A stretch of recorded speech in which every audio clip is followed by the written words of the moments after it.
تو یہ مسئلہ ہے ڈکٹیٹرشپ میں کہ ملک کے جو بہت سے یونٹس ہیں وہ کنٹری کے خلاف ہو رہے ہیں. ان شارٹ میں آپ کو بتا رہا ہوں ایک ریزن ہے پاکستان سے اتنا آگے جا کے نیچے گرنے کی فوج میں.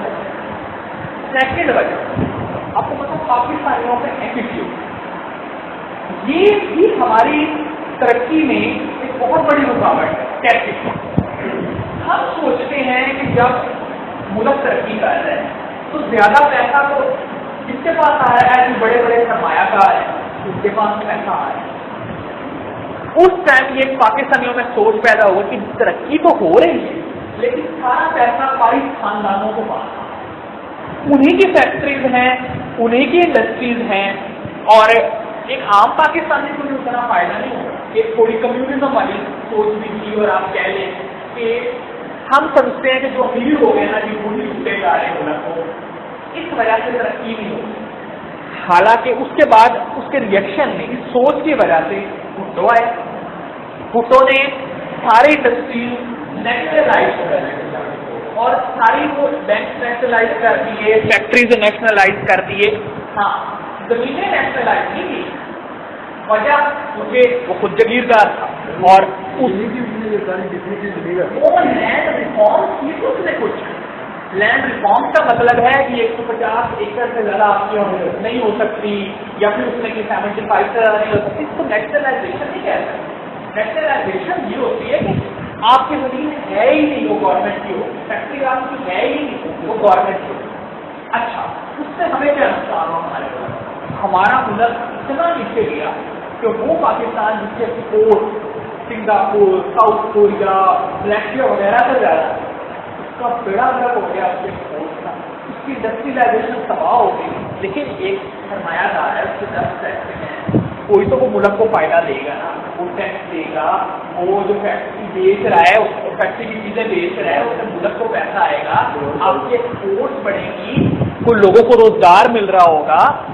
وہ جو چیز پیدا کر رہا ہے وہ اور بہت سی انڈسٹریز کو پیدا کرے گی. یعنی گاڑی بنا رہا ہے, گاڑی بنے گی, گاڑی کے پرزے بنانے والی جو ہے وہ چلے گی, کوئی اس کے مکینک ہیں وہ اس کی دکانیں بنائیں گی, وہاں سے پیسہ چلے گا. کوئی اس کے گاڑی میں جو چیزیں ڈلتی ہیں انجن میں آئل اور وہ چلے گی. یعنی ایک جب انڈسٹری چلتی ہے نا 10-12 اور انڈسٹریز کو اٹھا لیں. تو ہم یہاں سے ہماری ایک سوچ پاکستانیوں کی پیدا ہوئی کہ ہم نے انڈسٹریز وغیرہ کے خلاف ہوئے اور اس کا ہمیں بھگتنا پڑا. آج تک ہم کو گزر ہے اگر, اور انڈیا بھی جو ہے چلتی رہی تب سے اب تک چلتی رہی. اور آج انڈیا کہاں ہے, اس کے ایکسپورٹ جو ہے وہ کتنی زیادہ ہے, اس کا GDP $2000 بلین سے آگے ہے. جی چائنا سے تو زیادہ نہیں ہے, چائنا کا تو $11,000 بلین ہے GDP.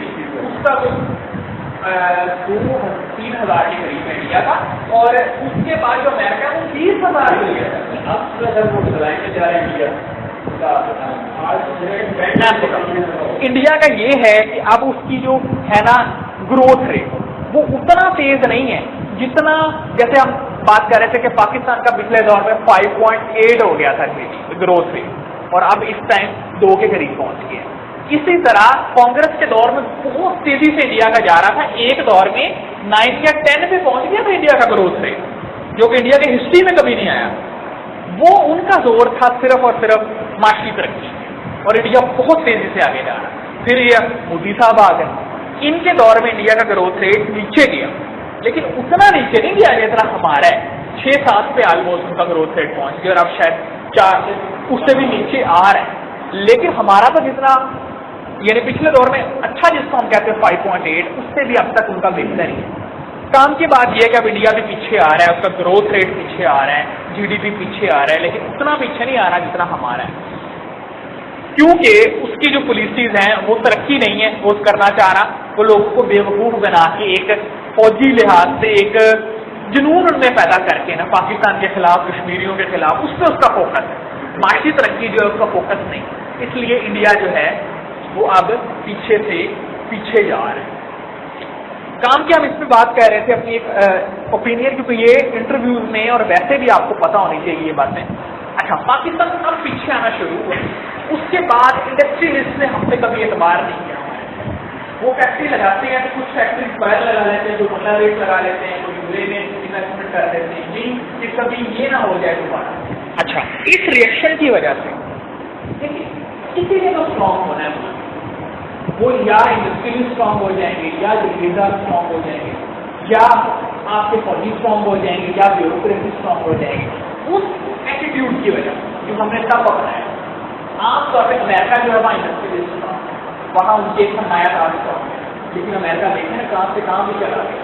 اب سرمایہ کاروں کو تباہ نہ کرے, اس کے بجائے ان کو اسٹیٹ کے لابھ میں لائے, ان کو ٹیکس تباہ نہیں کرنا چاہیے. اس سے آپ کا جی ڈی پی تباہ ہوگا, آپ کا گروتھ ریٹ تباہ ہوگا, اسپورٹ تباہ ہوگا. اچھا, اس ہمارے ایٹیٹیوڈ کی وجہ سے کیا ہوا, ہماری بیوروکریسی اسٹرانگ ہوئی, ہمارے فوجی اسٹرانگ ہوئے, ہماری عدلیہ اسٹرانگ. آج آپ دیکھیں کہ ایک آنر کی بات یہ ہے کہ فلاں بندہ جج لگ گیا, فلاں بندہ بیوروکریٹ لگ گیا, فلاں بندہ آرمی میں کرنل لگ گیا. یہ کوئی اتنی آنر کی بات نہیں ہے کہ ایک بندہ جو ہے اس نے اپنی کمپنی بنائی, وہ اس میں پیسہ کما رہا ہے, اس کی کمپنی آگے گئی, یا اس نے بزنس اسٹیبلش کیا ہے اور وہ بزنس بہت وہ آگے لے کے گیا ہے, یا ہمارے سامنے اپنے انڈسٹریلسٹ جو ہیں ان کی ایگزامپل ہوگی, فلاں بندے نے ایک چھوٹی سی فیکٹری بنائی, آج وہ پتہ نہیں کہاں سے کہاں اپنی فیکٹری کو لے گئے. اور ملک کو تو انویسٹمنٹ سے, انڈسٹری سے اور فیکٹریز سے فائدہ ہوگا نا. آپ کا جی ڈی پی بڑھے گا, آپ کا گروتھ ریٹ بڑھے گا, آپ کی اکانومی آگے جائے گی, آپ کی ایکسپورٹس آگے جائے گی, روزگار ملے گا, ملک میں پیسہ آئے گا. ہمارے تعلقات اندرا گاندھی قتل ہوئی.